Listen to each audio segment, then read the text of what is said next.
ماذا لو غضبت الجزائر وقررت الانتقام من مستعمرها الذي أذاق أجدادها ويلات الظلم؟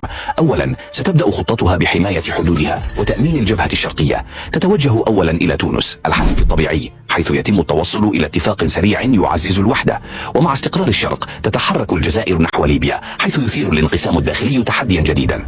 تواجه المعارضة بالقوة الحاسمة لتفرض سيطرتها الكاملة وتعلن أن الشرق قد أصبح آمنا تحت رايتها. من هناك تتقدم الجزائر جنوبا نحو مستعمرات فرنسا السابقة مالي والنيجر بقيادة عسكرية حازمة تنفذ عمليات عسكرية خاطفة تنهي الهيمنة الفرنسية. في هذه اللحظة تدرك فرنسا أن المستهدف ليس فقط نفوذها في إفريقيا بل هيبتها ذاتها. أما في الغرب فتشتعل المواجهة الكبرى مع المغرب المسلم إلى حرب طويلة وصعبة. ورغم الخسائر التي تطال الطرفين تنتصر الجزائر بفضل تفوقها العسكري واستراتيجيتها المحكمة. تنضمن موريتانيا كذلك دون مقاومة، ومع انتهاء الحرب تصبح الجزائر نصف قارة قوية ومهيبة.